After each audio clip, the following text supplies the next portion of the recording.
Marwadi university మంచి భవిష్యత్తు కోసం తెలుగు విద్యార్థులు ఇష్టపడే యూనివర్సిటీ. కాల్ 9059052378 9059052379.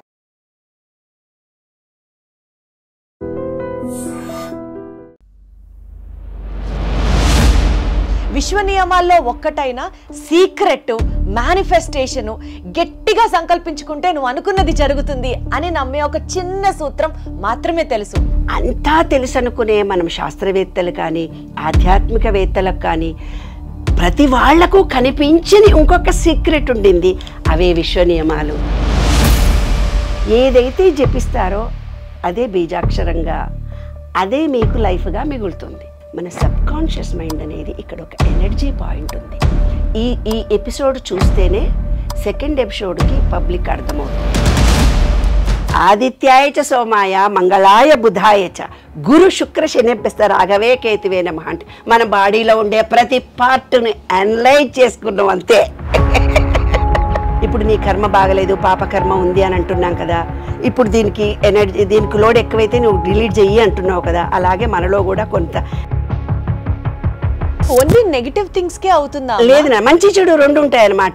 ఆ నెగిటివ్ థాట్ ఎలా ఉందో ఆ నెగిటివ్ విశ్వంలో వచ్చినప్పుడు సేమ్ అది జరుగుతుంది. అలా పాజిటివ్ థాట్ సపోజ్ ఒక 100 వచ్చాయి, నెగిటివ్ థాట్ ఒకటే వచ్చింది, ఆ ఒకటే ఎందుకు జరుగుతుంది? సబ్ కాన్షియస్ మైండ్లో నీకు ఫీలింగ్ ఉందంటే జరిగిపోతుంది. ఫీలింగ్తో ఇచ్చావు నువ్వు దాన్ని. తెలుసుకున్నారు. ఇప్పుడు 60 ఏళ్లలో హ్యాపీగా ఉన్నాను, సంతోషంగా wonderful. That is the spirit. మనమందరం కూడా అదే వైబ్రేషన్ కి వెళ్దాం. చెప్పాలంటే చాలా సీక్రెట్లు చెప్పొచ్చు. ప్రతి వాళ్ళకి ఈ సబ్జెక్టుని ఇవ్వాలి. అదే అందుకోసమే నేను జన్మించాను. అదే నా జీవిత అన్వేషణలో ఫలితం.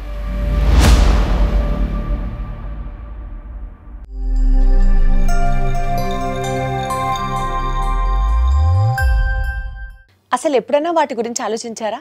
అవి ఉన్నాయని గుర్తించారా? దేని గురించి? అవే విశ్వ నియమాలు. మనం ఒక విషయం అనుకుంటాం, ఒక పని జరుగుతుంది, దాని తర్వాత ఫాలోయింగ్గా ఆ సిరీస్ ఆఫ్ యాక్టివిటీస్ జరుగుతాయి. ఇవంతా మనం అనుకున్నట్టే జరిగిపోతాయా? ఇవంతా వాటంతట అవే జరిగిపోతాయా? కాదు. విశ్వంలో కొన్ని నియమాలు మనకి తెలియకుండా వాటి మీద పని చేస్తూ ఉంటాయి కాబట్టి అలా జరుగుతాయి. విజయం కానీ, విక్టరీ గెలుపు కానీ, లేకపోతే ఏదన్నా ఒక సక్సెస్ఫుల్ యాక్టివిటీ కానీ, ఇవన్నీ అలా అలైన్ అయ్యి జరగాలంటే మన జీవితంలో కొన్ని అంతర్ముఖమైన నియమాల వల్లే అది సాధ్యమవుతుంది. ఈ నియమాలే విశ్వ నియమాలు. నేను ఇంకొంచెం కాంప్లికేటెడ్గా చెప్పుండొచ్చు, కానీ దీన్ని ఈజీ చేసి లైఫ్లో ఏ ప్రాబ్లం ఉన్నా సరే విశ్వ నియమాలని పాటిస్తే ఆ ప్రాబ్లంని ఇట్టే దూరం చేసుకోవచ్చు అని చెప్పడానికి, అసలు ఈ విశ్వ నియమాలంటే ఏంటి, ఈ విశ్వం ఏ నియమాల మీద పనిచేస్తుంది, వీటి గురించి ఇంకాస్త డీటెయిల్డ్గా చెప్పడానికి నాతో పాటు ఉన్నారు లక్కరాజు నిర్మలమ్మ ఉన్నారు. ఒకసారి ఆవిడతో మాట్లాడదాం. అమ్మా నమస్తే. ఎలా ఉన్నారు? నాకు కూడా చాలా సంతోషంగా ఉంది మీతో ఈ టాపిక్ డిస్కస్ చేయడం. ఇన్ఫ్యాక్ట్ నాకు చాలా చాలా చాలా ఇంట్రెస్టింగ్ సబ్జెక్ట్ ఇది. ఒక్కటే తెలుసు, విశ్వ నియమాలు అని మీ ముందు వచ్చి ఈరోజు ఇలా మాట్లాడే ముందు విశ్వ నియమాల్లో ఒక్కటైన సీక్రెట్ మేనిఫెస్టేషన్ గట్టిగా సంకల్పించుకుంటే నువ్వు అనుకున్నది జరుగుతుంది అని నమ్మే ఒక చిన్న సూత్రం మాత్రమే తెలుసు. మీ ద్వారా ఇవాళ ఈ జర్నీ స్టార్ట్ చేయబోతున్నాము. నేను, నాతో పాటు మా ఆడియన్స్తో పాటు నేర్చుకునే వాళ్ళలో నేను కూడా ఉన్నాను. వాళ్ళ క్వశ్చన్స్ అడుగుతున్నానే కానీ మీరు చెప్పే ప్రతి అంశం అట్లా బాణంలాగా దిగిపోతుందని అనుకుంటున్నాను. అమ్మ, అసలు టు స్టార్ట్ విత్ ముందుగా అసలు చెప్పండి, అసలు విశ్వ నియమాలు అంటే ఏంటి, వీటి గురించి మాట్లాడాలి అన్న తపన తాపత్రయం, ఆ రిసెర్చ్ చేయడం, ఇవన్నీ మీకు ఎలా స్టార్ట్ అయ్యాయి? అక్కడి నుంచే వద్దాం. ఓకే, విశ్వ నియమాలు 12 చెప్పడం చాలా ఈజీ నాన్న. మామూలుగా ఇప్పుడే చెప్పేయచ్చు, దాంతో పెద్ద ఇబ్బంది ఏమీ లేదు. కానీ అసలు విశ్వ నియమాలు అనేవి ఎందుకు, అసలు విశ్వ నియమాల్లో ఏముంది అనేది కూడా మనకు రావాలి కదా. దానికి నా అనుభవాలను జోడించి నేను చెబుతూ వెళ్తున్నాను నాన్న.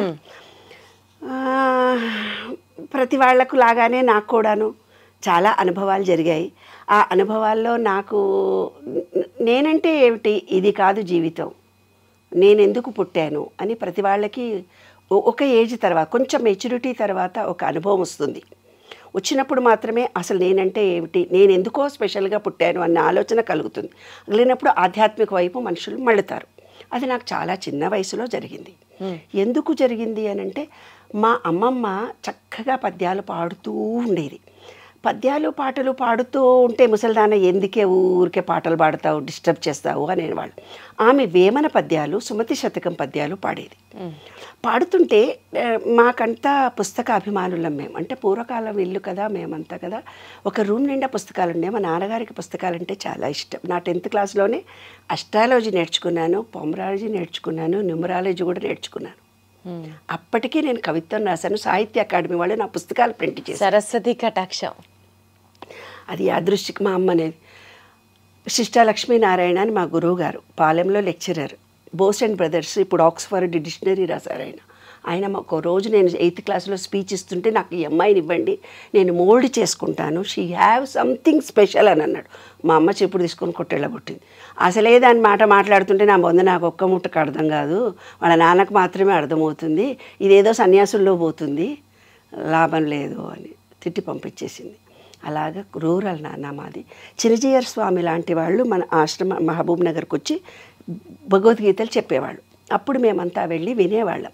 ఆ వింటూ కూర్చున్నప్పుడు సమశ్రీణాలని చేస్తారు, వాతలు పెడతారు, తెలుసు కదా. అయితే శ్రీ వైష్ణవ సాంప్రదాయంలో వాళ్ళు వంటలు చేస్తే అందరికీ పనికొస్తుంది.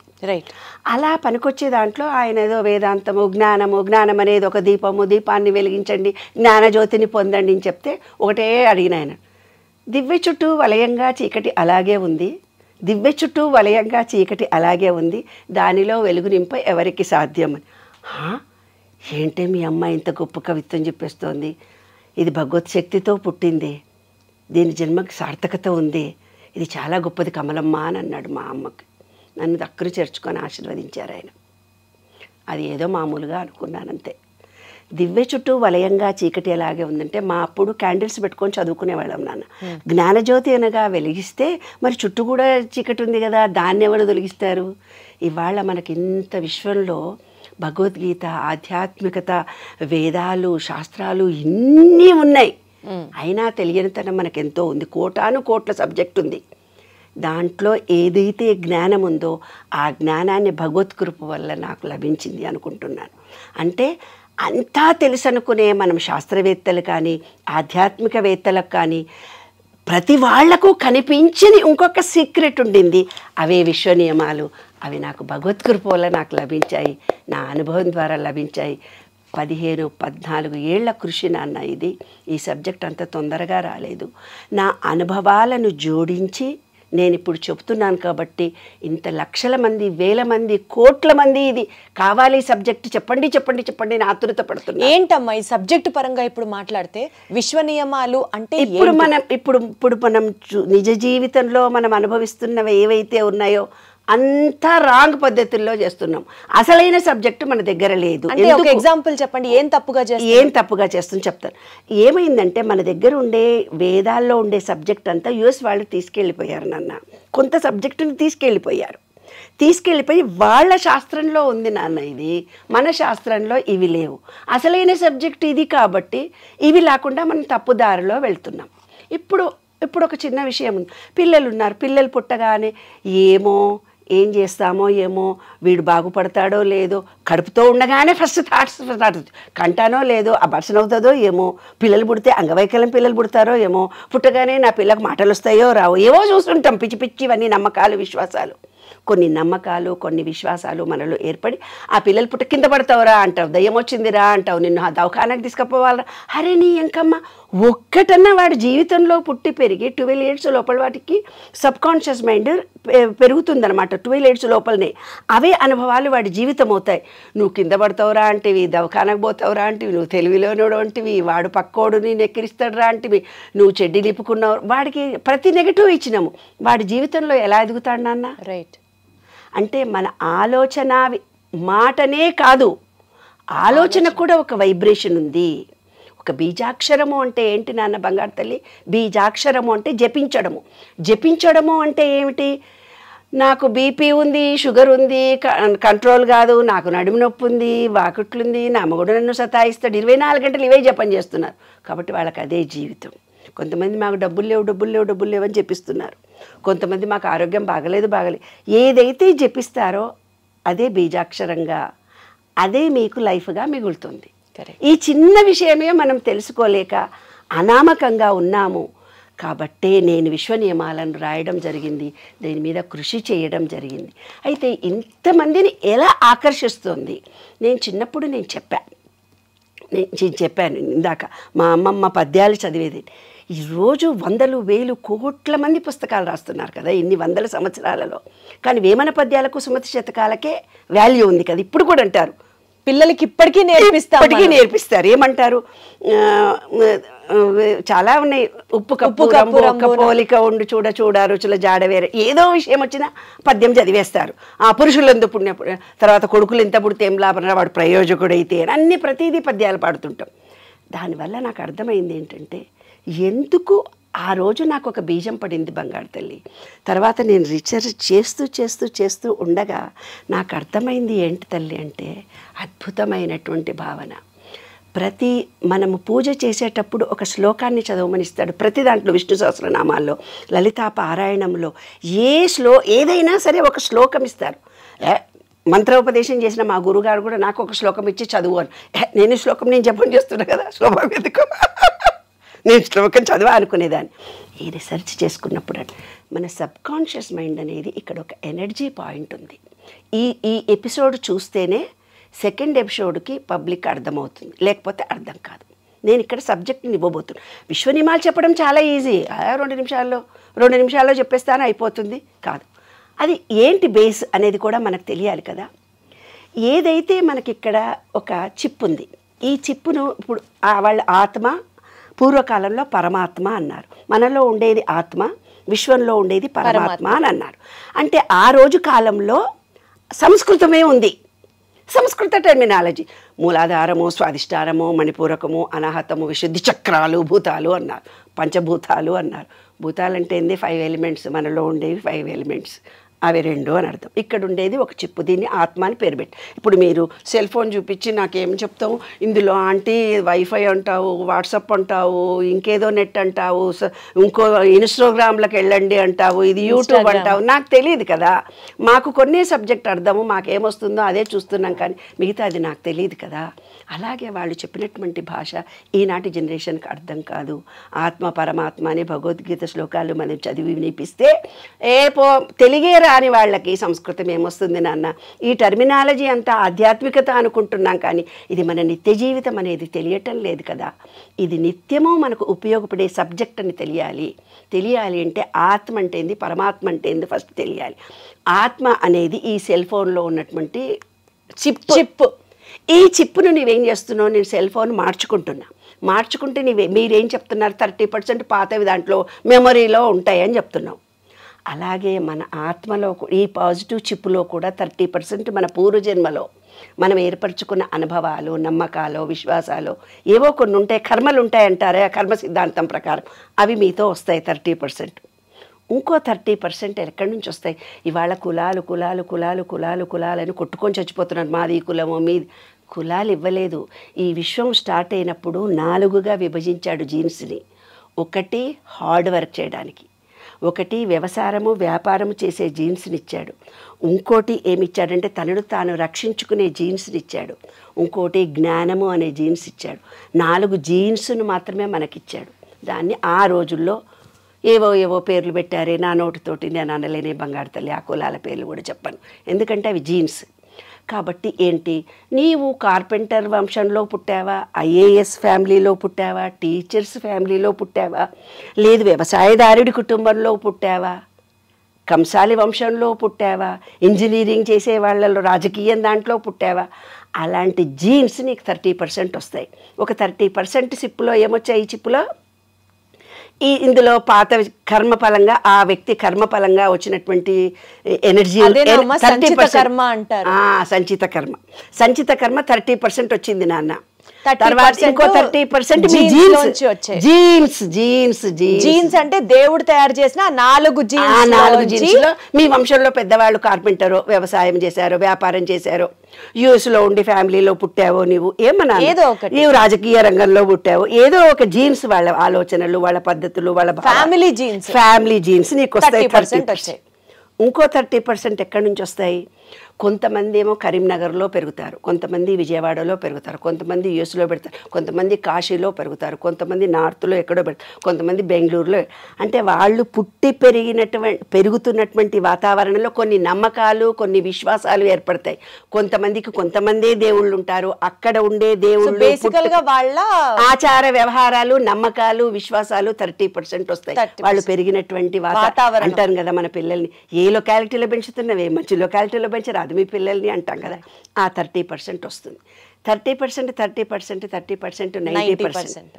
ఒక జర్నలిస్ట్కి ఇలాగే చెప్పి ఇంకోటి ఎక్కడి నుంచి వస్తుందమ్మా అన్నాడు. ఇంటెలిజెంట్ ఆయన, పొలిటికల్ జర్నలిస్ట్. ఇంకొకటి ఎక్కడి నుంచి వస్తుంది నాయన, నీ వల్లనే వస్తుంది. రోజు పేపర్ చదువుతున్నాను, వాట్సాప్ చూస్తున్నాను, ఫేస్బుక్ చూస్తున్నాను, మనం చూసిన వాటిలోంచి మనకు 10% వస్తుంది. డైలీ పేపర్ చదువుతున్నాము, ఇన్స్టాగ్రామ్ చూస్తున్నాము, ఫేస్బుక్ చూస్తున్నాము, పేపర్ చదువుతున్నాము. డైలీ మనకు జరుగుతున్నటువంటిది 10%. అదే మన ఆత్మ అనే పాజిటివ్ ఎనర్జీ చిప్. మీకు ఈజీగా అర్థం కావాలంటే ఈ సెల్ ఫోన్లో ఉన్నటువంటి ఒక పాజిటివ్ ఎనర్జీ చిప్. ఈ విశ్వంలో కూడా పంచభూతాలు ఉండే ఒక విశ్వంలో ఎనర్జీ బాగా ఉంది. ఇప్పుడు ఈ సెల్ ఫోన్ నువ్వేం చేస్తున్నావు, చిన్న చిప్పుగా ఛార్జింగ్ కావాలి దీనికి.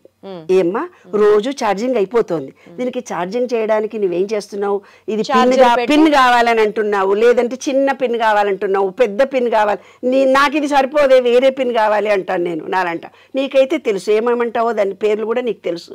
అలాంటి చిప్స్ ఉంటాయి కదా, పిన్స్ డిఫరెంట్. ఇప్పుడు వస్తుంటే కార్లో కూడా చూసినా 3-4 ఉన్నాయి. ఏదన్నా పెట్టి USB పిన్ ఒకటి ఉంటుంది, సి ఛార్జర్ ఒకటి ఉంటుంది, లైట్నింగ్ ఛార్జర్ ఒకటి ఉంటుంది, ఇట్లా చాలా రకాలు ఉంటాయి. అది సంగతి. అవన్నీ నాకు తెలియదు. అయితే అవన్నీ ఉన్నాయి కదా, కానీ కరెంటు మాత్రం ఒకటే. కరెంట్ ఒకటేగా, అదే విశ్వం అనేది కరెంటు ఒకటే. మనలో ఉండే ఈ చిప్ డిఫరెంట్ అయినప్పటికీ కూడా ఛార్జింగ్ అక్కడి నుంచే మనం చేసుకోవాలి. అవును. కాబట్టి ఈ చిప్ ఆ చిప్కి కనెక్షన్ ఎలా కలుగుతుంది అనేది ఈ విశ్వ నియమాల్లో నేను రీసెర్చ్ చేసినటువంటి అంశాలు. అయితే దానికి దీనికి అటాచ్మెంట్ ఏమ్మా అంటే విశ్వానికి మనిషికి మధ్యలో ఉండే అటాచ్మెంటే విశ్వ నియమాలు అంతే. అది ఎలా కలుపుకోవాలి అనే దాని మీద నేను చేసినటువంటి దాంట్లో నాకు దొరికినవి ఈ 12 సూత్రాలు. ఈ 12 సూత్రాలే ఉన్నాయనుకొని నేను అందరికీ చెప్పిన తర్వాత మళ్ళీ చూస్తే ఇంకో 12 సూత్రాలు కనపడ్డాయి. నిజం అట్రాక్షన్ ఆఫ్ లా వాళ్ళ దగ్గరికి వెళ్తే వాళ్ళది కొంచెం వేరే తీరు సూత్రాలు కనపడ్డాయి. ఈ 12 సూత్రాలు ఆ 12 సూత్రాలు అన్నీ ఒకటే పేర్లు మార్చుకున్నారంతే. తర్వాత ఇంకా 21 కనిపించాయి నాకు. 21 ఉన్నాయే, నాకు 12 దొరికాయి అని మళ్ళీ రీసెర్చ్లోకి వెళ్ళి మళ్ళీ అన్నీ చూస్తే అన్నీ ఒకటే, ఎవరికి తోచిన విధంగా వాళ్ళు భావించుకుంటూ వెళ్ళారు. కానీ 12 సూత్రాలే విశ్వ నియమాలు, అవే కరెక్ట్. అవి జీవితానికి అన్వయించుకుంటే 21 కాదు 31 కాదు, ఎన్ని సూత్రాలన్నా అన్ని సూత్రాల కిందికి ఇవే సూత్రాలు వస్తాయి. అది నాన్న దీనికి ప్రాక్టికల్గా నేను అనుభవించినటువంటి దాన్ని నీకు ఉదాహరణగా చెప్తాను. మరి నాకు ఇంత ధైర్యం ఎక్కడి నుంచి వచ్చింది, ఈ పుస్తకం మీరు వినండి, ఇది ఆచరించండి, ఇది ఒక గొప్ప పుస్తకం అని నేను అన్నప్పుడు దాని గురించి నాకేదో అనుభవాల ద్వారా నేను పొందినటువంటి జ్ఞానాన్ని మీకు ఇస్తేనే కదా. ఇప్పుడు లలితాపారాయణం చదువు అన్నారు. లలితాపారాయణం చదివిన తర్వాత దాని ఫలితం చదవమంటాడు. ముందు ఫలితం చదవమన్న తర్వాత లలితాపారాయణం చదవమంటే ఎంత బాగుండునే. అయ్యో ఎవరో పెద్దవాళ్ళు చెప్పారు కాబట్టి వాళ్ళు చేసిన తప్పు నేను చేయకూడదు కదా. అందుకని నేను ఇది ఏమిటి ఫలితం చెప్పిన తర్వాత అప్పుడు సూత్రాల గురించి మాట్లాడుకుందాం, నమ్మకం కలుగుతుంది. ఎగ్జాక్ట్లీ. అయితే నాకు ఫస్ట్ మా అమ్మమ్మ అని చెప్పాను కదా, ఫస్ట్ నేను మెచ్యూర్ కాకపోతే నన్ను ఎంపీసీ చదివించారు. అక్కడ ఫెయిల్యూర్ అయ్యాను, అక్కడ కూడా ఇబ్బందులు ఎదుర్కొన్నాను. అంటే ట్రెడిషన్ ఫ్యామిలీలో మమ్మల్ని అక్కడ దేవుడు అంటారనమాట. దేవుడు అని నన్ను తీసుకెళ్లి రాఘవేంద్ర స్వామికి అంకితం ఇచ్చారు. రాఘవేంద్ర స్వామికి అంకితం ఇచ్చినప్పుడు మంత్రాలయం రాఘవేంద్ర స్వామి నా ఒంటి మీదకి వచ్చేవాడు. అంటే ఏం లేదు, మంత్రం ఇవ్వలేదు, ఏం లేదు. ఓం పూజ్యాయ రాఘవేంద్రాయ సత్యధర్మరథాయ చ భజతాం కల్పవృక్షాయ నమతాం కామధేనువే అనే సూత్రమే చదువుకున్నానంతే.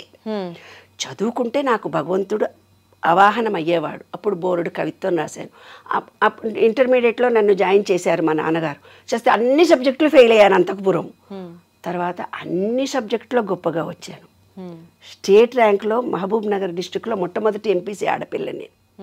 ఆల్ డిస్ట్రిక్ట్స్లో మొత్తం లెక్కల టీచర్ రావాలంటే వేరే బాయ్స్ స్కూల్ నుంచి వచ్చి ఆడపిల్లల స్కూల్లో చెప్పాలి. మా అన్న పక్కన ఇలా కూర్చోకూడదు, ట్రెడిషనల్ ఫ్యామిలీ. నాన్న పక్కన కూర్చోకూడదు. ఇలా మెచ్యూర్ కాని వాళ్ళని దేవుడని పూజ చేస్తారు. అలా నాతోటి మందులు ఇప్పించేవాళ్ళు అందరికీ. ఇంకా ఆవులు ఇంట్లో ఉండేవి, ఆవులకు డెలివరీ జరుగుతుండేది. మా అమ్మమ్మనేమో ఆ బిడ్డకు పాలు పట్టడము, నాదేమో మాయి పట్టుకొని వెనక కూర్చొని మాయి పట్టాలి. అది మాయి తింటుందట ఆకలేసి, డెలివరీ అయిన బేబీ బాలెంత ఆకలేస్తుందట. ఆకలేస్తే ఆ మాయి తింటే పాలు ఉండవట, పాలు ఎండిపోతాయట. అందుకని ఆ మాయి దగ్గర గంప పట్టుకొని కూర్చునేదాన్ని.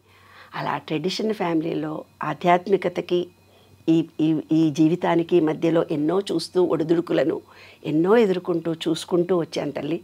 వచ్చిన తర్వాత మ్యారేజ్ చేశారు. మ్యారేజ్ జీవితంలో కూడా నేను ఆయన ఈస్ట్ గోదావరి, నేనేమో పాలమూరు తెలంగాణ పోరిని.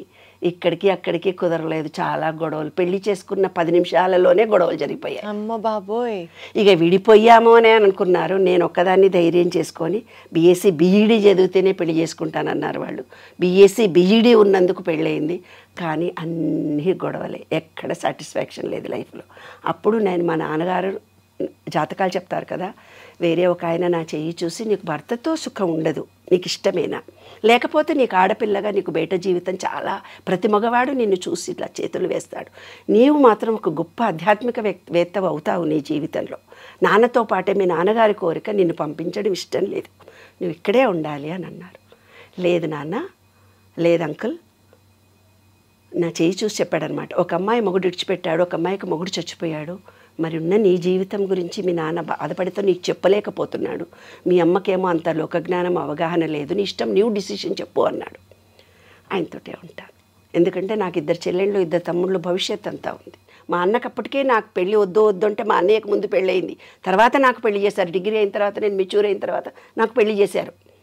నాకు బీఈడీలో పెళ్లి చేశారు, బీఈడీ అయినాక పెళ్లి చేశారనమాట. అయితే వీళ్ళు గవర్నమెంట్ జాబ్ వస్తే గవర్నమెంట్ జాబ్ మీ అమ్మ నాయనకు సంపాదిస్తామని వద్దన్నారు. వాళ్ళు ఇల్లు దుడువు అంటే ఇల్లంతా నీళ్ళు పోసి కడిగేసేదాన్ని. మా మాటకి వాళ్ళ మాటకి చాలా తేడాలు ఉండేవి. నేను నీళ్ళు పోసి కడిగితే అందరికీ హీ నవ్వుకునేవాళ్ళు. ఇల్లు తుడువు అంటే మాకు తెలంగాణలో నీళ్ళు పోసి కడగడం, వాళ్ళకేమో తడిబట్టేసి తుడవడం. అట్లా కొంచెం ఎడ్డిదాన్ని. సమాజం వ్యవహారం అంత తెలియదు కదా, అమాయకంగా ఇక్కడికి వచ్చిన తర్వాత గవర్నమెంట్ జాబ్, ఎయిడెడ్ స్కూల్లో జాబ్, అట్లా లైఫ్లో ఇతనే కావాలనుకున్నాను. మా వారితోటే ఉన్నాను. ఆయన నేను రోజు కొట్లాడతాము, కానీ చాలా అన్యోన్య దాపతులము. నేను ఏదన్నా కూడా కాదనరు. అయితే ఆయన మాటకి నా మాటకి ఇప్పుడు కూడా తేడాలు ఉంటాయి, గొడవలు పడుతూనే ఉంటాం క్షణక్షణం. కానీ ఇక్కడిని వదిలిపెట్టే వాళ్ళు నేను ఆత్మీయతే బాబు ఇద్దరి మధ్యలో. సరే, మా నాన్నకు మాట ఇచ్చాను. అలాగే డెలివరీలు నేనే చేసుకున్నాను. తర్వాత జీవితంలో, వైవాహిక జీవితంలో సుఖమేమీ లేదు. పిల్లలు పుట్టినాక దాంట్లో కూడా ఒక డిజేబుల్డ్ పాప పుట్టింది. డిజేబుల్డ్ పాప పుట్టగానే నేను గోల్డ్ మెడల్, ఐఐటి రామయ్య కంటే గొప్పగా మ్యాథమెటిక్స్ చెప్తాను. మ్యాథమెటిక్స్లో అప్పటికి నేను టీచర్గా ఉన్నప్పుడే ఇంటర్మీడియట్ డిగ్రీలోనే టెలిస్కోల్కి రచనలు చేశాను. 7 గంటలకు దూరదర్శన్లో నాటికలు వచ్చేవి. బుద్ధం శరణం గుర్తి 7 గంటలకు మీరు టీవీలు చూసావో లేదు నువ్వు, 7 గంటలకు ఒక స్పెషల్ నాటికలు వచ్చేవి, బుద్ధం గుర్తింపు నాటికలు రాశారు. అప్పటికే డాక్టర్ సి నారాయణ రెడ్డి గారు లక్కరాజు నిర్మల యంగ్ గర్ల్ అని పిలిచేవాడు, నన్ను యంగ్ గర్ల్ అని పిలిచేవాడు. అట్లా రేడియోలో టీవీలో ఆకేళ్ల గారు, అలా ఆ చిన్న వయసులో డిగ్రీలోనే నాకు ఇంతమంది పెద్ద పెద్ద వాళ్ళ పరిచయాలు. కవిత్వము, సాహిత్య అకాడమీ వాళ్ళే నా బుక్స్, పుస్తకాలు రాస్తే నీవెవరో నేనెవరో, గెట్ అవుట్ మా అత్తగారు వాళ్ళకి. ఎందుకంటే వాళ్ళకు అవగాహన సాహిత్యం మీద లేదు, సామాజిక విలువలకు మాత్రమే తెలిసినటువంటి వ్యక్తులు వీళ్ళు. సరే టీకాయ్ పుస్తకం మర్చిపోయా, అసలు కవిత్వం రాస్తానని కూడా మర్చిపోయా. 5 ఏళ్లకో 10 ఏళ్లకో ఒక టెలిస్కూల్ రచనల్లో పోతుంటే చిల్లర భవానీ కనపడి, అరే నీవు లక్కరాజు, నేను నీ పుస్తకం నాదే, ఓహో నేను కవిత్వం రాస్తానా అనుకున్నాను అన్నప్పుడు. సో ఫ్యామిలీ కోసం మొత్తం మీకున్న ఇంట్రెస్ట్ అంతా వదిలేసుకున్నాను.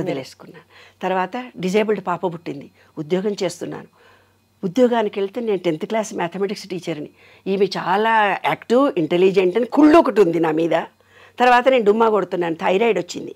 అప్పటి కాలంలో థైరాయిడ్ అని నాకు మెడిసిన్స్ ఇవ్వలేదే. ఇప్పుడు కూడా మహబూబ్ నగర్లో థైరాయిడ్ వల్ల మెచ్యూర్ కారు 1% కేసులు నేను ఇప్పుడు కూడా సాల్వ్ చేస్తున్నా. మెచ్యూర్ కారు సన్నగా బక్కగా ఉంటారు, థైరాయిడ్ గోలు వేస్తే బాగైపోతారు. అలాగా నాకు డెలివరీలో తెలుసుకున్నారు.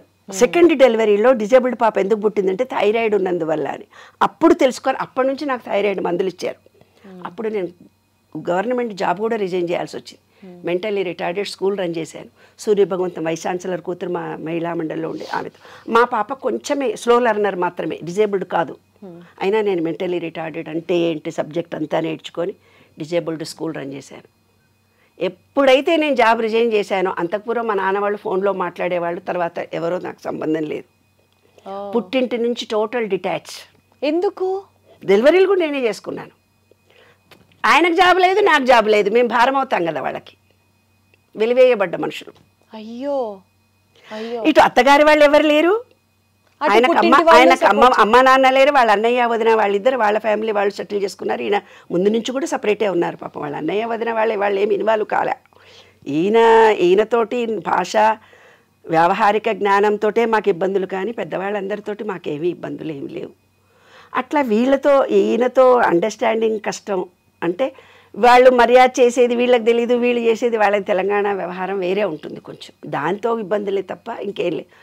అయితే ఇప్పుడు డెలివరీలు కూడా వీళ్ళు లేరు వాళ్ళు లేరు. డెలివరీ నేనే వెళ్ళి నాకే డెలివరీలు నేనే చేయించుకున్నాను. సెకండ్ డెలివరీకి మాత్రం మా అమ్మ వాళ్ళు అప్పుడు ఇల్లు కట్టుకున్నాను. ఇల్లు కట్టుకుంది ఇది అని అప్పుడు వచ్చారు. వస్తే ఏదో డెలివరీ అని డెలివరీ చేస్తే సీమంతం చేయండి అంటే, నీకు సీమంతం కూడా చేయాలనా, నువ్వు మీ బిడ్డలు బిచ్చమెత్తుకోవాలన్నారు. నన్ను సీమంతం చేయలే. అందుకే నేను 1000 మందికి సీమంతం చేస్తున్నా, రోజు 100 మందికి సీమంతం చేశాను ఈ రోజు. అలా జీవితంలో కొన్ని అనుభవాలు, ఆటుపోట్లు. తర్వాత మెంటలీ రిటార్డెడ్ స్కూల్ రన్ చేశాను. 2 బిడ్డల పెళ్ళిళ్ళల్లో ప్రాబ్లమ్స్ వచ్చాయి. ఆ స్కూల్ కూడా తీసేసి వేరే వాళ్ళకి ఇచ్చేసాను. అప్పుడు నాకు అర్థమైపోయింది, ఇది కాదు, ఏదో ఉంది నా జీవితం. Specialist, I am a specialist. భర్త పిల్లలు సంసారం అంటూ కాదు, ఏదో నేను సాధించాలి. తర్వాత మా పిల్లలే వచ్చి పెళ్ళిళ్ళైనాక చెప్పారు, ఆ అమ్మాయి చనిపోయింది ప్రఫుల్లా అని. అప్పుడు నాలో ఉండే కోపము గ్రిజ్ అంతా. అమ్మాయి ప్రఫుల్లా అని ట్విన్స్లో ఒక అమ్మాయి, స్లో లెర్నర్ పాప, డిజేబుల్డ్ పాప. అందుకే 2 మ్యారేజ్ల్లో ప్రాబ్లం జరిగింది. ఈమెకు మెంటల్ పిల్లలు ఉన్నారని. అంటే పెద్ద గొప్పగా ఆస్తులు ఉండాలి మా ఫ్యామిలీలో, చదువులు ఉండాలి. మా ఆయన నేను గొప్ప పొజిషన్లో, పుట్టింటోళ్ళే నన్ను పట్టించుకోలేదంటే బయట ప్రపంచం ఎవరు పట్టించుకుంటారే బంగారు. మా చెల్లెళ్ళ పెళ్ళిళ్ళు నేను చేశాను. తమ్ముడు అడ్వకేట్ చదివేదాకా నేను చూశాను. తమ్ముళ్ళ చెల్లెళ్ళ పెళ్ళికి సంబంధాలు చూసిందే నేను. వాళ్ళ గొడవలు జరిగితే కూడా నేను హెల్ప్ చేశా. వాళ్ళు మిమ్మల్ని వద్దనుకున్నారు కానీ మీరేనాడు వాళ్ళని వద్దనుకోలేదు. మా నాన్న అంటే నాకు పంచ ప్రాణాలు. ఇవాళ నేను లక్కరాజు నిర్మల అంటే మా నాన్నగారి పేరే లక్కరాజు రాఘవరావు. అస్ట్రాలజీ నాకు జీవితం అంటే నేర్పింది మా నాన్నగారు. మా నాన్నగారి దగ్గర ఆయన కూడా ఎందుకు పట్టించుకోలేదు? మా నాన్న కోట్ల రూపాయల ఆస్తులుండి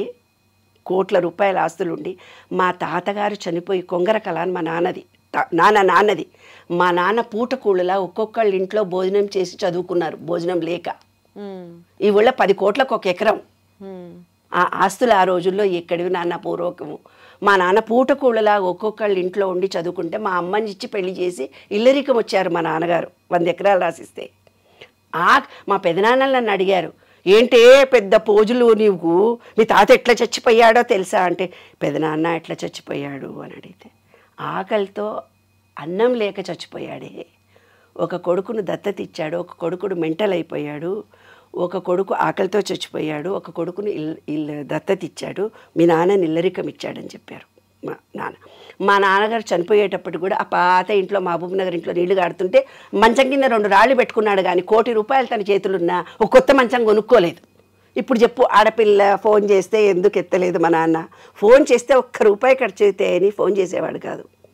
ఇదంతా సబ్కాన్షియస్ మైండ్లో వాళ్ళు ఏర్పరచుకున్నటువంటి భావనలు, వాళ్ళు పెరిగినటువంటి భావనలు. అది వాళ్ళ తప్పు కాదు. ఇవాళ మా ఆయనతో కూడా అదే గొడవ. పని మనిషికి ఏదైనా డబ్బులు ఇవ్వాల్సి వస్తే ఒక 2 రూపాయలు ఎక్కువ, ఆ 2 రూపాయలు తెచ్చిస్తే కానీ నేను చిల్లరియా అంటాడు.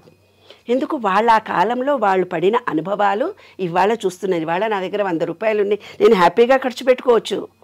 ఆ ఫీలింగ్ ఉంది, ఖర్చు పెట్టుకోవచ్చు. We have. నిన్న నా ఫ్రెండ్ వచ్చింది ఒక ఆవిడకి 82 ఇయర్స్, 5 కోట్ల ఆస్తులు ఉన్నాయి ఆమెకి. 5 కోట్ల ఆస్తులు ఉన్నాయి. పని మనిషి మంచిది లేదే నిర్మల, కొత్త పని మనిషిని పెట్టి 35,000 రూపాయలు ఇవ్వాలన్నది. 35,000 రూపాయలు, 1 కోటి రూపాయలు నువ్వు బ్యాంకులో పెట్టుకుంటే 80 lakhs వస్తున్నాయి, 80,000 వస్తున్నాయి నీకు. 1 కోటి రూపాయలు నీ బిడ్డలకే ఇవ్వు. దాన ధర్మాలు చేయకపోతే గెట్అవుట్ నా ఇంట్లో నుంచి అని తిట్టా. నేను 1,00,000 రూపాయలు ఇస్తున్నాను పని వాళ్ళకని. 1 కోటి రూపాయలు బ్యాంకులో వస్తే 80 లక్షలు వస్తున్నాయి కదా, 80,000 వస్తున్నాయి కదా, 40,000 పెట్టి 2 పని మనుషులు పెడితే వాళ్ళ జీవితం అంతా అయ్యో మేము ఇక్కడ. అదే నేను విశ్వ నియమాల రహస్యం తల్లి. మనకు ఏది ఉందో అది ఇవ్వాలి, ఏది పొందుతున్నామో అదే మన జీవితము. కాబట్టి ఈ విశ్వ నియమాల నిగూఢ రహస్యమే అది నాన్న. కాబట్టి ఎవరైతే మూఢ విశ్వాసాలతో ఉన్నారో, ఇవాళ ఎవరైతే నమ్మకంతో ఉన్నారో, ఎవరైతే ఆస్తులు ఆడపిల్లలకి ఇవ్వకుండా చేస్తున్నారో, మేమే తినాలి, ఆడపిల్లలకు ఆస్తులు ఇవ్వద్దు అనుకుంటారు. నిన్నొక కేసు నాకు ఫోన్ వచ్చింది నాన్న. మా అమ్మాయి ఇంజనీరింగ్ ఫైనల్ ఇయర్లో ఉంది, 2వ కూతురు ఫస్ట్ ఇయర్లో ఉంది.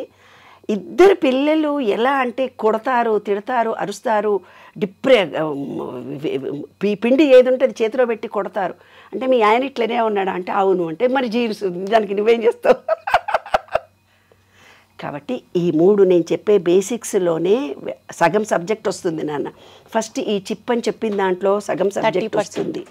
తర్వాత అనుభవాల ద్వారా నేను చెప్పి జోడించి మీకు ఇస్తున్నటువంటి దాంట్లో 30% వస్తుంది. తర్వాత సబ్జెక్టుని ఎలా ఇంప్లిమెంట్ చేసుకోవాలో 30% ద్వారా వచ్చి విశ్వ నియమాలను ప్రపంచంలో అందరికీ ఇవ్వదలుచుకున్నా. అప్పుడు మా అమ్మాయిలు వచ్చి షూస్ వేసుకొని నీ ఉస్మానియా యూనివర్సిటీలో వాకింగ్ వెళ్ళు మమ్మీ, నీకెప్పుడో 20 ఏళ్ల క్రితమే బొక్కలన్నీ అరిగిపోయాయి, అనేబుల్ టు వాక్. పిల్లల పెళ్ళిళ్ళప్పుడు కూడా నేను కుర్చీ మీద కూర్చొని పెళ్లి చేశాను. అలాంటిది నేను ఇవాళ ఇంత బాగా ఉన్నాను అని అంటే ఆ విశ్వంతో. అందరూ ఉస్మానియా యూనివర్సిటీ లోపల వెళ్ళి చదువుకున్నారు. నాకు ఎంఎస్సీ ఫిజిక్స్ వస్తే మా అమ్మ వాళ్ళు చదివించక మా సార్ను కొట్టి తిట్టేలా కొట్టారు కదా. ఉస్మానియా యూనివర్సిటీ బయట 12 సూత్రాలు నాకు అవగాహన. ఇవాళ నేను ప్రకృతితో మాట్లాడతాను. అమ్మ, మీ లైఫ్ ఎక్స్పీరియన్సెస్ గురించి తెలుసుకున్నాము, మీరు లైఫ్లో ఫేస్ చేసిన అప్స్ అండ్ డౌన్స్ గురించి తెలుసుకున్నాము, ఆటుపోట్లు చెప్తున్నారు, అన్నీ కనెక్ట్ అవుతున్నాం కదా. విశ్వ నియమాలు ఇది నాకు తెలిసి ఒక రోజులోనో, ఒక పూటలోనో, ఒక ఎపిసోడ్లోనో అయ్యే సబ్జెక్ట్ కాదు. ఇది చాలా చాలా చాలా పెద్ద సబ్జెక్ట్. సో ఈ ఎపిసోడ్లో ఇంట్రడక్షన్ మాట్లాడదాం. అసలు విశ్వ నియమాలు ఏంటి, ఎన్ని ఉన్నాయి, వాటి బేసిక్స్ చెప్పండి. నెక్స్ట్ ఎపిసోడ్లో ఒక్కొక్క సబ్జెక్ట్ గురించి డీప్గా వెళ్దాం. అనుభవాలను, ఎక్స్పీరియన్సెస్, వాటిని గురించి ఎగ్జాక్ట్లీ కరెక్ట్. అలా వాకింగ్ వెళ్తున్నప్పుడు అడిగారనమాట, మీరు లోపలికి రండి మేడం, చాలా బాగుంటుంది. అబ్బో నేను రానురా బాబు అని అన్నాను. నాకు గాజులు వేసుకుంటాను, 5:30కే వస్తాను అన్నాను. అంటే వాళ్ళు ఏమన్నారు తెలిసిన, ఏం లేదు మేడం మీరు రండి బాగుంటుంది, చాలా బాగుంటుంది, నెమళ్ళు అవి ఉన్నాయి అన్నారు. సరే అనుకొని 2వ రోజు నుంచి ఒక ఊర కుక్క నా వెంట పడ్డం మొదలుపెట్టాడు. ఒక ఊరి కుక్క. ఆ ఊరి కుక్క నేను 3 కిలోమీటర్లు పోతే 3 ఉంటారు, 6 కిలోమీటర్లు పోతే 6 ఉంటాడు. నేను కూర్చుంటే కూర్చుంటాడు, నిలబడితే నిలబడతాడు. అరే నువ్వు నాకు ఇంజక్షన్లు తీసుకోరా, నా మీద పడుతున్నావు ముద్దు పెట్టుకొని అని. అప్పుడు వీళ్ళందరూ సెక్యూరిటీ వాళ్ళు అందరూ అన్నారు, నేను ఒంటరిదాన్ని రేపటి నుంచి రాను అన్నావు కదా, దేవుడు నీ కోసం పంపించాడని. 2 గంటలకు పోయినా వస్తాడు, 3 గంటలకు పోయినా వస్తాడు, 6 గంటలకు పోయినా వస్తాడు. నేను కారు హారన్ కొట్టగానే వచ్చి కన్నీళ్లు పెట్టుకొని రోడ్డు మీద బయట నిలబడి చూస్తాడు. చిలకలు మాట్లాడతాయి, పక్షులు మాట్లాడతాయి, విశ్వంని నేను ఇలా ఏదడగానే అది ఇచ్చేస్తుంది. ఆ స్థితికి నేను వచ్చాను కాబట్టి ఇంత ధైర్యంగా మీకు చెప్తున్నాను. విశ్వ నియమాలు అనేవి విశ్వంలో మనం ఏమడిగితే అది సాధించుకోవచ్చు. ఇప్పుడు మనం ఉన్న పరిస్థితి కర్మను నివృత్తి చేసుకోవాలి అని అంటే చిన్న ఎగ్జాంపుల్ చెప్పేస్తాను. చిన్నదొకటి చెప్పండి. అది మీ షార్ట్లోకి వరకు వచ్చేస్తుంది. సరే చెప్పండి. ఆదిత్యాయ చ సోమాయ మంగళాయ బుధాయ చ గురు శుక్ర శనిభ్యస్త రాఘవే కేతవే నమః అనమంటారు కదా. నవగ్రహాలు అంటారు కదా. విశ్వంలో పంచభూతాలు, మనలో పంచభూతాలు ఉన్నాయి కదా. ఈ చిన్న పాయింట్ చెప్తేనే మీకు అర్థమైపోతుంది. నవగ్రహాలు మనలో ఉన్నాయి, మనలో ఉండే దానిని ప్యూరిఫై చేసుకుంటే నవగ్రహ దోషం పోతుంది. ఆదిత్య అంటే సండే అంటే మన సహస్రార చక్రం, మండే అంటే మన ఆజ్ఞా చక్రం వైట్గా ఉంటుంది, ట్యూస్డే అంటే విశుద్ధి చక్రం, థర్స్డే అంటే హార్ట్ చక్ర గ్రీన్, థర్స్డే అంటే గురువారం ఇవాళే సూర్యుడు డైజెషన్ కెపాసిటీ, ఫ్రైడే అంటే మన యూట్రస్, శుక్ర మహర్దశ ఉంటేనే పిల్లలు పుడతారు, శుక్ర కణాలు అని సైన్స్లో చెప్తారు, అది మన యూట్రస్, మగాళ్ళకు కూడా యూట్రసే. దాని తర్వాత మూలాధారము సాట్రన్ శని. ఆదిత్యాయ చ సోమాయ మంగళాయ బుధాయ చ గురు శుక్ర శని అంటే మూలాధారం ఓంకారం. రాఘవే కేతువే నమః. రాఘవే అంటే మన కంప్యూటర్ తలకాయ మాత్రమే, దానికి ఉండదు. కేతు అంటే మన కాళ్ళు మాత్రమే. కాబట్టి ఆదిత్యాయ చ సోమాయ మంగళాయ బుధాయ చ గురు శుక్ర శనిభ్యస్త రాఘవే కేతువే నమః అంటే మన బాడీలో ఉండే ప్రతి పార్ట్ని అనలైజ్ చేసుకున్నాం అంతే. ఆ ఎన్లైట్ చేసుకునే ప్రాసెస్ ఈ విశ్వ నియమాలతో కనెక్ట్ కనెక్ట్. విశ్వ నియమాలు మొత్తం చెప్పమంటే నేను ఇప్పుడు చెప్పేసి క్లోజ్ చేద్దాము, చెప్దాం. ఎందుకంటే ఒక ఎపిసోడ్ స్టాప్ అవుతుంది. ఎగ్జాక్ట్. నేను చూసి చెప్పాలి, ఎందుకంటే ఇంగ్లీష్ టర్మినాలజీ నాకు కరెక్ట్గా రాదు. ఆ టర్మ్కి ఒక్కటి తప్పు చెప్పినా ఎంతోమంది 1000 మంది చూసినప్పుడు నన్ను తప్పుగా చెప్పొద్దు. భావన తెలిస్తేనే చెప్పాలి, కరెక్ట్గా ఉంటే చెప్పాలి, అనుభవంతో చెప్పాలి. అప్పుడే ప్రతి వాళ్ళ చక్కగా చూసే చెప్పండి. ఫస్ట్ దైవిక ఏకత్వం, లా ఆఫ్ డివైన్ వన్నెస్. అంటే లా ఆఫ్ డివైన్ వన్నెస్ అంటే ప్రతిదీ పరస్పరం అనుసంధానంగా ఉంటుంది. మన కర్మలు, ఆలోచనలు, చర్యలు విశ్వంపై ప్రభావం చూపిస్తాయి. దైవి ఏకత్వ నిబంధన తెలుగులో ట్రాన్స్లేషన్ చేస్తే law of oneness, divine oneness. అంటే ప్రతి జీవిలో ప్రాణి ఒకటే అన్నారు. దాన్ని ఇంకా ఎలాబరేషన్ చేసి మీకు అందరికి అర్థమయ్యేటట్టుగా నేను చెప్తాను. తర్వాత లా ఆఫ్ వైబ్రేషన్ రెండవది. కంపన నిబంధన అంటే ఏంది? ప్రతి వస్తువుకి, నేను ఇందాక చెప్పాను, ఆలోచనలకి, మనలో ఉండే భావనలకి ఎక్కువ తక్కువ ఒక ఫ్రీక్వెన్సీ అంటే తరంగ ధైర్యం ఉంటుంది. సైన్స్ స్టూడెంట్స్ అయితే ఈజీగా అర్థమైపోతుంది నాన్న. మూడవది లా ఆఫ్ యాక్షన్. చర్య చేస్తేనే ఫలితం ఉంటుంది, కర్మ వల్లనే ఫలితం ఉంటుంది అని మన పెద్దవాళ్ళు చెప్పారు. కానీ ఇంకా దానికి ఎలాబరేషన్ చేసి మనం చెప్పుకోవచ్చు. క్రియాశీలత కర్మ అంటే మన కర్మలే ఫలితాన్ని చూపిస్తాయి అని లా ఆఫ్ యాక్షన్. తర్వాత సారూప్యత ఆకర్షణ సిద్ధాంతము, లా ఆఫ్ కరెస్పాండెన్స్. లోపల ఏదైతే ఉందో అదే నేను ఇందాక చెప్పాను. నాకు వీళ్ళు ఎవరు హెల్ప్ చేయరు, మా పిల్లలు ఏమైపోతారు అనుకుంటే వాళ్ళు నిజంగా అదే అయిపోతారు. మా పిల్లలు ప్రయోజకులు మంచోళ్ళు అనుకుంటే ప్రయోజకులు అవుతారు. నా భర్త మంచోడే బాగా చూసుకుంటాడు అంటే అబ్బో నీ వీడేమిడిదో అని అనుకుంటే ఏమిడిదో ఉంటారు. Law of attraction. ఈ లా ఆఫ్ అట్రాక్షన్ 1000 మంది 1,00,000 మంది వాళ్ళంతా చెప్తున్నారు. ఏదనుకుంటా జరగదు, ఈ 12 రూల్స్ పాటిస్తేనే అవుతుంది. అది మాత్రం సత్యం. Law of perpetual and transmutation energy అంటే నిలుపుదల లేదా పరిమితి కలిగినటువంటిది. ఏంటంటే శక్తి నిరంతరం మారుతూ పోతుంటుంది. అంటే ఏంటిది? పాజిటివ్ ఎనర్జీని నెగిటివ్గా, ఇప్పుడు నీ కర్మ బాగలేదు, పాపకర్మ ఉంది అని అంటున్నాం కదా, ఇప్పుడు దీనికి లోడ్ ఎక్కువైతే నువ్వు డిలీట్ చెయ్యి అంటున్నావు కదా, అలాగే మనలో కూడా కొంత నెగిటివ్ ఎనర్జీ వచ్చినప్పుడు డిలీట్ అయితే ఛార్జింగ్ చేసుకోవాలి. అది కూడా నేను చెప్తాను. సరే.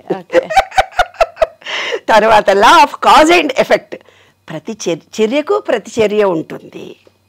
అంటే చర్యకు ప్రతిచర్య ఎలా ఉంటుంది అంటే, ఇప్పుడు హస్బెండ్ ఒకళ్ళు, పుస్తకంలో రాశా నేను, హస్బెండ్ ఒకళ్ళు ఏం చేశాడో, నేను బిడ్డను చాలా ప్రేమగా పెంచానమ్మా, చాలా బాగా పెంచానమ్మా, నాలుడి మాత్రం బద్మాషి కూడా దొరికిండమ్మా, దాన్ని సతాయిస్తున్నాడమ్మా, కొడుతున్నాడమ్మా, తిడుతున్నాడమ్మా, ప్రేమ చేస్తున్నాడమ్మా అని అన్నాడు.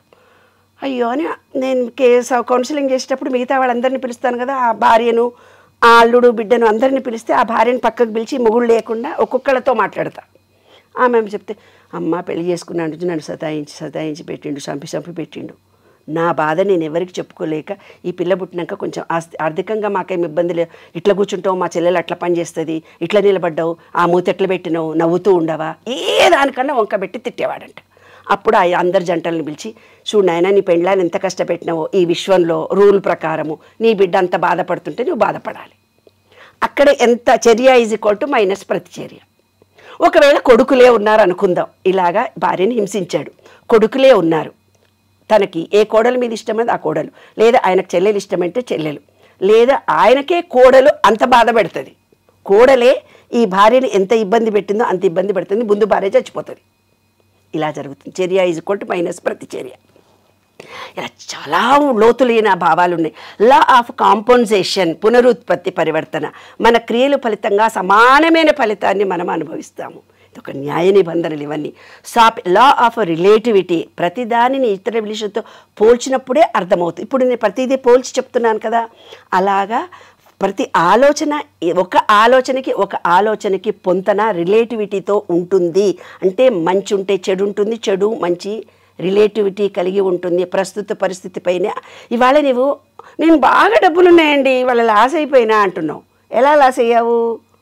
నీవు లాస్ అనేది ఉంది అని నీ మనసులో ఉంది, అందుకే ఇవాళ లాస్ అయినావు. మా భర్త పచ్చిగా చూస్తలేడు అమ్మారో గారు ఫోన్ అరే నీ ఎంకన్నా నీ భావనలో ఏదో ఒక రోజు అది తలిచింది. అందుకే నా కొడుకు మంచిగానే ఉండే, ఇప్పుడే డిప్రెషన్. అది ఓన్లీ నెగిటివ్ థింగ్స్కే అవుతుందా? లేదు నా మంచి చెడు రెండు ఉంటాయన్నమాట. ఆ నెగిటివ్ థాట్ ఎలా ఉందో ఆ నెగిటివ్ విశ్వంలో వచ్చినప్పుడు సేమ్ అది జరుగుతుంది. అలా పాజిటివ్ థాట్ సపోజ్ ఒక 100 వచ్చాయి, నెగిటివ్ థాట్ ఒకటే వచ్చింది, ఆ ఒకటే ఎందుకు జరుగుతుంది? ఒకటే ఎందుకు ఇప్పుడు ఎగ్జాక్ట్లీ వెరీ ఇంటెలిజెంట్ క్వశ్చన్. ఒకడు సూసైడ్ చేసుకున్నాడు అక్కడ. ఎప్పుడో ఒక వ్యక్తి నేను సూసైడ్ చేసుకోవాలనే భావనతో ఉన్నాడు. ఆ ఎనర్జీ లెవెల్ అక్కడ ఉంది కాబట్టి ఇతను కూడా మళ్ళీ సూసైడ్ చేసుకుంటాడు. ఎక్కడుంటుంది ఎనర్జీ లెవెల్? విశ్వం మొత్తం ఎనర్జీతో కూడుకుంది. ఇప్పుడు ఈ విశ్వం మొత్తం ఇప్పుడు మన చుట్టూ కూడా ఎనర్జీ ఉంది. ఎలా కనెక్ట్ అవుతాం? ఆ ఒక్క పాయింటే ఎలా కనెక్ట్ అవుతుంది? ఎనర్జీ లెవెల్స్ పాజిటివ్ ఉంటే పాజిటివ్ వ్యక్తులే నీ జీవితంలో ఎంటర్ అవుతారు. ఆ పాజిటివ్ థాటే అక్కడికి పోతుంది. అమ్మో ఇంజనీరింగ్ పోరగాళ్ళు నన్ను ఇంత క్వశ్చన్ చేశారు. ఒక రేపు కేసు అక్కడ జరిగింది, ఇక్కడ ఒక రేపు కేసు జరుగుతుంది. ఒక బస్సు బాయిలో పడింది మేడం, రెండో బస్సు బాయిలో ఎందుకు పడుతుంది? ఒక కులం హత్య ఎక్కడో జరిగింది, ఇక్కడ మళ్ళీ కుక్కటిపల్లిలో జరిగింది, ఎందుకు అని అడిగాడు వాడు. ఒక బస్సులో డ్రైవర్ ఏమనుకుంటాడు, బస్సు ఒక బాయిలో పడిపోయింది. వీడనుకుంటాడు నేను కూడా తాగేబోతుంటా, నేను కూడా చెరువు మీద నుంచే పోతుంటా, నేను కూడా ఎప్పుడో పడతానో ఏమో అని భయపడుతూ పడతా అనుకుంటాడు. ఆ రోజు టీవీ అంతా చూస్తాడు. చూసేసరికి ఈ సబ్ కాన్షియస్ మైండ్కు ఫీలింగ్ మాత్రమే తెలుసు. ఇందాక నేను చెప్పిన మా అమ్మమ్మ చెప్తూ ఉంటే ఫీలింగ్తో ఉన్నాను నేను, ఆ ఫీలింగ్ ఏదైతే ఉందో అదే శాశ్వతంగా నిలుస్తుంది. అదే నేను ఈ విశ్వ నియమాలు కనుక్కున్నప్పుడు అందుకే ఇంతమందిని నేను అట్రాక్షన్ చేస్తున్నాను. ఈ సబ్ కాన్షియస్ మైండ్కు ఫీలింగ్తో ఇవ్వగానే అట్రాక్ట్ అవుతుంది. వాడు అదంతా చదివి ఆ ఫీలింగ్తో ఉండి సబ్ కాన్షియస్ మైండ్లో నేను పడతాను డైరెక్ట్గా చెరువులోకి వెళ్ళిపోతాడు మళ్తనాడు వాడు. రెండో రోజు వార్త ఏమైంది విన్నావు నువ్వు? ఆ వైబ్రేషన్ ఇక్కడ ఉంది కాబట్టి, అతని థాట్ లెవెల్ కూడా అదే ఉంది కాబట్టి, ఆ థాట్ లెవెల్ సబ్ కాన్షియస్కు ఫీలింగే తెలుసు. నువ్వు మంచి చేస్తున్నావా, చెడు చేస్తున్నావా, తప్పు చేస్తున్నావా తెలియదు. ఇంకొక ఉదాహరణ చెప్తా, నువ్వు పడిపోతావు. ఇప్పుడు ఒక భర్త ఉన్నాడు, ఒక భార్య చాలా గొప్ప పొజిషన్లో ఉంది, దీన్ని కాళ్ళు ఎరగొట్టాలి, ఎప్పుడన్నా కొంచెం మూలబడి ఉంటే కానీ నా మాట వినదు, దీనికి అహంకారం ఎక్కువ. మగవాళ్ళకు మేలీగో ఉంటుంది, భార్యను ఎప్పుడు అప్రిషియేట్ చేయడు కదా నాన్న. ఒకరోజు తీసుకుపోతూ యాక్సిడెంట్ చేస్తాడు. యాక్సిడెంట్ చేసి 2 కాళ్ళు ఇరిగిపోతాయి ఆమెకి. అతనికి తెలియదు అది జరుగుతుంది. సబ్ కాన్షియస్ మైండ్లో నీకు ఫీలింగ్ ఉందంటే జరిగిపోతుంది. ఫీలింగ్తో ఇచ్చావు నువ్వు దాన్ని, జరుగుతుంది నాన్న. అతనికి కూడా తెలియదు. భార్య మళ్ళీ కాళ్ళు ఇరిగిపోతే అతను బాధపడతాడు, ఆమె బాధపడుతుంది. కానీ అతనిలో రివెంజ్ ఇలా తీర్చుకుంటాడు. ఈగో, మేలు ఈగో. పిల్లల్ని కొట్టాలనుకున్నా, చంపాలనుకున్నా, ఇవన్నీ కూడా ఈ సబ్ కాన్షియస్ మైండ్ ఫీలింగ్సే. లా ఆఫ్ రిలేటివిటీ చెప్పాను కదా, ఇదే రిలేటివిటీ. లా ఆఫ్ పొలారిటీ, ధ్వని తరంగం ఉంటుంది. కాబట్టి మన వాళ్ళందరూ ఏం చేశారు, ధ్వని ఉంటుందంటే మాట్లాడే మాటల్లో మంచి చెప్పగానే ఒక రకమైన ఫీలింగ్ కలుగుతుంది. అయ్యో ఎవరో చనిపోయాడు అనగానే ఇంకో రకమైన ఫీలింగ్ కలుగుతుంది. మళ్ళీ మనలో ఉండే వాయిద్యాలు ఎన్నో రకాలైన, భరతనాట్యం, కూచిపూడి, ఎన్నెన్నో వాయిద్యాలు రకరకాలు, అవన్నీ దీనిలోకి వస్తాయి అన్నమాట. లా ఆఫ్ రిథిమ్ అంటే జీవితంలో విషయంలో ప్రతిదీ నిర్దిష్టలో సంతోషము, బాధ, విజయాలు, ఉపజయ అన్నీ ఒక లిరిక్గా జరుగుతూ ఉంటాయి. అంటే ఏంటిది, ఒక రాత్రి వచ్చిందంటే పగలు కంపల్సరీ వస్తుంది, కష్టం వచ్చిందంటే సుఖం కంపల్సరీ ఉంటుంది. నారిబోసినోడు నీరుపోయాడా, రాత్రి వచ్చిందంటే పగలు రాదా? ఊరోళ్ళు ఎంత బాగా చెప్తారమ్మా.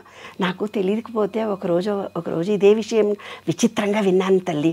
మేము ఇల్లు కట్టుకుంటున్నాము, అన్ని ఊరిని అప్పులే అయిపోయినాయి, అప్పులు తీర్చలేకపోతున్నాము. ఎవరో ఊరామె పనుళ్ళు ఎవరో వస్తే నేను అన్నాను, ఏమై వాళ్ళ పైసలు వస్తున్నాయి, రేపు అయిపోతున్నాయి. అమ్మా బాయిలా తోడుకుంటుంటేనే నీళ్ళు వస్తాయమ్మా, అంటే మనం ఖర్చు పెడుతుంటేనే మళ్ళీ పుడతాయి. ఎంత గొప్ప ఆలోచన కదా, దాంట్లో ఎంత భావన ఉంది నాన్న.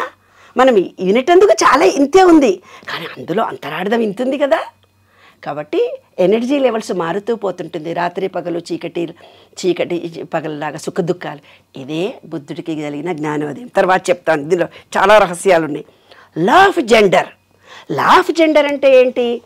మేలు, ఫీమేల్. ఈ విశ్వం ప్రకృతిలో స్త్రీ పురుషుడు ఉన్నాడు, దానిని శివపార్వతులు అర్ధనారీశ్వరుడు అన్నాడు. మన శరీరంలో కూడా ఇది పురుషుడు, ఇది స్త్రీ, ఇది శివుడు, ఇది పార్వతి. ఏమ్మా, ఇది తల్లి, ఇది తండ్రి, ఇది తల్లి. అందుకే ఏం చేస్తారు, ఎప్పుడైనా మనం వదిలి తీసుకోవాలి. సుషుప్తి నాడులో ప్రజెంట్లో ఉండాలి. కొంతమంది ఏం రా మగోళ్ళలాగా ఆడపిల్లలాగా ఎడుతున్నావు నువ్వు అంటే స్త్రీ తత్వం అతనిలో ఎక్కువ ఉంటుంది.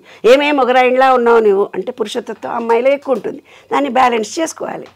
ఇవే 12 laws. దీని గురించి గొప్ప గొప్పగా మంచి మంచి ఆలోచనలు, మంచి మంచి భావాలు మీరు ఏమనుకుంటే జరగచ్చు. మీ జీవిత విధానాన్నే మార్చుకోవచ్చు. జీవిత విధానాన్ని మార్చుకోవడంతో పాటు క్వాలిటీ ఆఫ్ లైఫ్ ని కూడా పెంచుకుందాం ఈ 12 laws తో. ఎగ్జాక్ట్లీ దుఃఖం లేకుండా సుఖమయ జీవితాన్ని మనము పొందుతూ. అమ్మ ఒక్కటి చెప్పి ప్రోగ్రామ్ ని కంక్లూడ్ చేద్దాం. ఇవాళ ఎపిసోడ్ ఇన్ని లాస్ చెప్తున్నారు, జీవితంలో ఎలాంటి సమస్యను అధిగమించవచ్చు అంటున్నారు, క్వాలిటీ ఆఫ్ లైఫ్ని మెరుగుపరచుకోవచ్చు అంటున్నారు, ఎన్నో సమస్యలకి సొల్యూషన్ ఉందంటున్నారు. మీరు చెప్పిన మీ లైఫ్ ఎక్స్పీరియన్సెస్లోంచి మీరు క్రియేట్ చేసినటువంటి ఈ 12 లాస్ని మా అందరికీ చెప్తున్నారంటే మీరు కూడా ఫాలో అవుతారు కదా 100%. ఫాలో అయ్యి అనుభవాన్నే ఇస్తున్నారు కదా. ఇప్పుడు చెప్పండి, ఇప్పుడు మీకు అసలు జీవితంలో సమస్యలు లేవా? చెప్పాను కదా తల్లి ముందు నుంచి. ఇప్పుడు ఏం సమస్యలు లేవు. అది నేను అంటా, ఆ సమస్యలో ఎగ్జాక్ట్లీ క్వశ్చన్. ఎంత మంచి క్వశ్చన్ అడిగా. You are very intelligent. ఒక అమ్మాయి ఫోన్ చేసి నన్ను అడిగిందే, ఏ మేడం ఎప్పుడు వచ్చింది మీకు ఈ జ్ఞానం అంటే 60 ఏళ్ళకి వచ్చింది అని అన్నాను. అంటే మాకు ఇప్పుడు 45 ఏళ్ళు అంటే నువ్వు చాలా అదృష్టవంతురాలివి. నా జీవితం కనుక ముందే వచ్చి ఉంటే, ఈ జ్ఞానం తెలుసుంటే నా లైఫ్ టర్నింగ్ ఇంకో రకంగా ఉండేది. ఎగ్జాక్ట్లీ చిన్న వయసులో మీకు అందరికీ తెలుసుకునే అవకాశం ఈ విశ్వాన్ని మనం ఏమడిగినా ఇస్తుంది. ఈ విశ్వ నియమాలు తెలిసి ఆ దారిలో మనము వెళితే ప్రతిదీ సులభం అవుతుంది. మీరు తెలుసుకున్నారు. ఇప్పుడు 60 ఏళ్లలో ఉన్నాను, సంతోషంగా wonderful. That is the spirit. మనమందరం కూడా అదే వైబ్రేషన్కి వెళ్దాం. చెప్పాలంటే చాలా సీక్రెట్లీ చెప్పొచ్చు. ఇల్లు కావాలంటే ఇల్లు వచ్చింది, డైమండ్ నెక్లెస్ కావాలంటే వచ్చింది, ఎండి కంచాలు కావాలంటే వచ్చాయి. అమ్మ సాయంత్రం మా ఇంటికి వస్తారు మీరంతా. డైమండ్లు, వెండ్లు, ప్లాటినంలు కాకుండా కోరికుందే నాకు ఈ విశ్వ నియమాలను విశ్వవ్యాప్తం చేసి మీకందరికీ సబ్జెక్ట్ ఇవ్వడం నా చివరి కోరిక. ప్రతి వాళ్ళకి ఈ సబ్జెక్టుని ఇవ్వాలి. అదే అందుకోసమే నేను జన్మించాను. అదే నా జీవిత అన్వేషణలో ఫలితం. తథాస్తు. సో అది మీ ద్వారా మేమందరం కూడా విని తెలుసుకొని జీవితంలో పెద్ద పెద్ద మెటీరియలిస్టిక్ డిజైర్స్ గురించి నేను మాట్లాడలేదు. బేసిక్ సంతోషంగా ఉండగలిగితే అంతకన్నా కావాల్సింది ఏం లేదు. సో అవన్నీ మీ ద్వారా తెలుసుకోబోతున్నాం అన్నందుకు చాలా ఎక్సైటెడ్ గా ఉంది. ఈ ఎపిసోడ్ ని ఇక్కడితో కంక్లూడ్ చేస్తున్నాం. నెక్స్ట్ ఎపిసోడ్ ఎప్పుడా అని మీతో పాటు నేను వెయిట్ చేస్తాను. అమ్మని మళ్ళీ కలుద్దాం. Thank you. నేను కూడా క్యూరియాసిటీతో మీకు ఇంకా కొత్త కొత్త విషయాలు చెప్పాలని ఆతృతతో ఉంది. నెక్స్ట్ ఎపిసోడ్ లో మళ్ళీ కలుసుకుందాం. కొత్త కొత్త విషయాలు మనం షేర్ చేసుకుందాం. 100%. థ్యాంక్ యూ సో మచ్ అమ్మా. ఉంటాను.